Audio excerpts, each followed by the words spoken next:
substance of the union budget and the message it sends out to our exporters.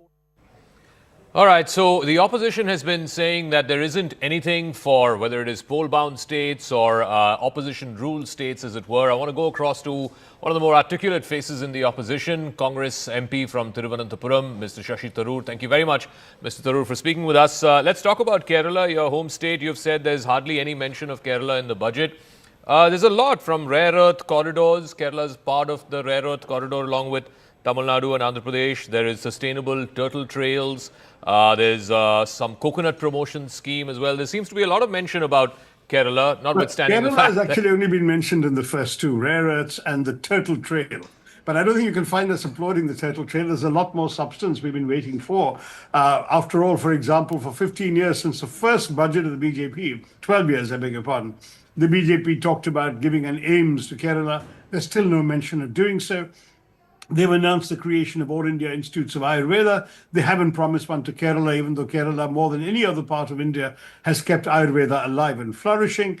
There's a complete neglect on the railway front, where they've announced 7 new high-speed rail corridors like Mumbai, Pune, Delhi, Varanasi. But Kerala had a proposal pending for years for a high-speed rapid transit line within the state, which the centre has not so far funded. They talked about port development, but our big, dramatically successful new container terminal port in Vizhinjam, near Thiruvananthapuram in my constituency, was not mentioned at all. We need money for massive railroad connectivity if you're going to be an effective transshipment hub. And there has been no special central package for last-minute connectivity mentioned, unlike, for example, the specific focus given to ports in other regions. Previous budgets favored Gift City, ports in Gujarat, Maharashtra, nothing again for Vizhinjam, whereas connectivity from Vizhinjam ought to be a national priority. Instead, we have a strategic failure.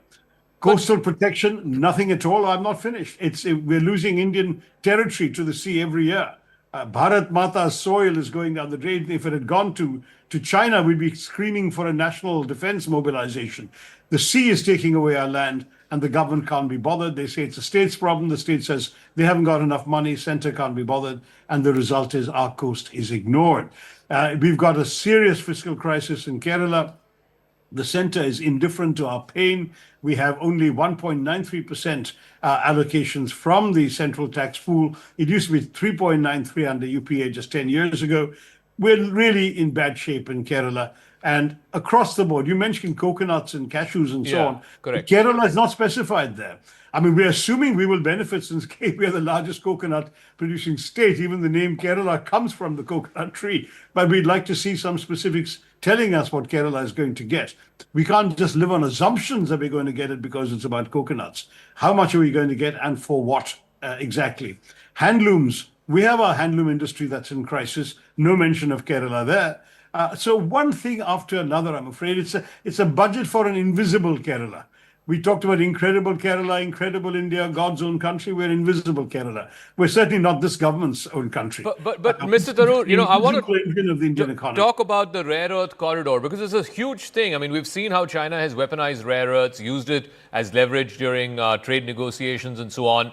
And it's been a known fact that, the beaches of Kerala are rich in monazite, in thorium, and Kerala is one part of this newly announced rare earth corridor. Surely, as an MP from there, you should welcome that. Not just as an MP, I called for this. I've published an article pointing to the richness of rare earths in Kerala and demanding that we should start a serious scheme. So, of course, I welcome it. But, I mean, it's all very well to welcome one thing. And by the way, this is 15 years from realization. It's not a short-term thing. Our dependence on rare earths from abroad are going to continue because it'll take 15 years before you do the mining, the setting up of the infrastructure for this rail earth corridor, and start doing the processing before we can actually use the rare earths. So it's a great thing. One can say better late than never. And as something I have advocated as an MP in my own columns. But having said that, sure, let me say I'm happy to applaud one thing while bemoaning the lack of progress in so much else. You did also talk about agriculture and fisheries. We mentioned there's now going to be a national coconut promotion scheme. Kerala is the biggest producer of coconut. So is it is the biggest producer of cashew nuts as well. So it's going to be a national cashew nut mission. Even in marine and fisheries, zero duty on fish that's caught in the exclusive economic zones. Yours is a coastal constituency. This is something that would matter to your constituents.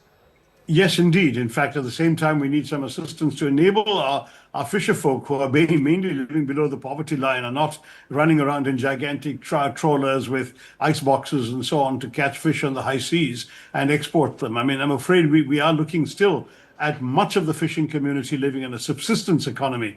If we can give them assistance, subsidies to actually develop the capacity to do all of this, to take advantage of such schemes, that'll be fine. Otherwise, it'll just be the big corporates or the big richer trawler companies that'll come in and take advantage of the scheme.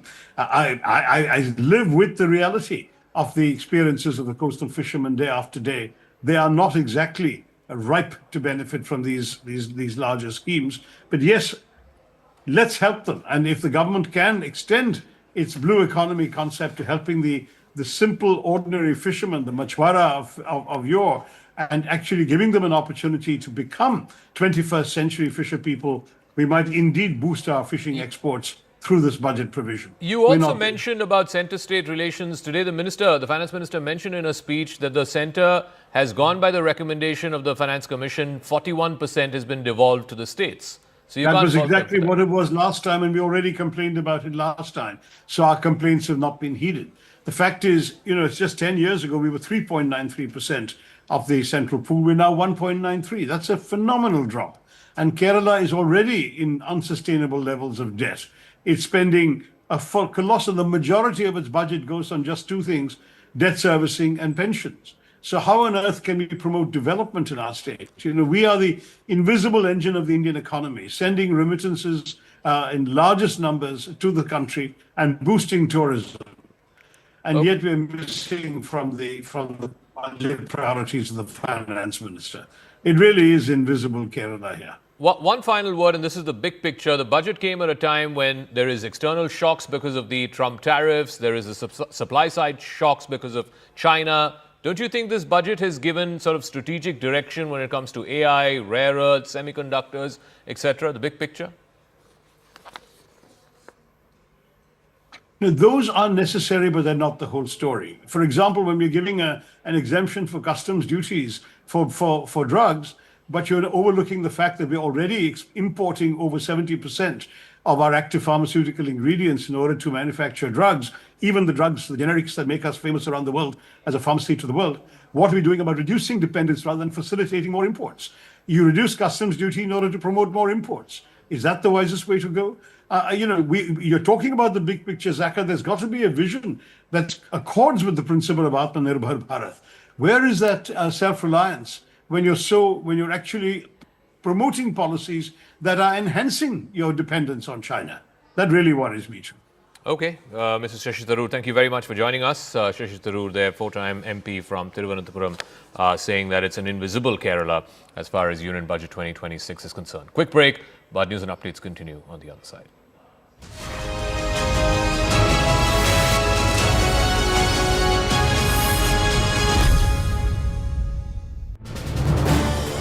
This is News 18 Network.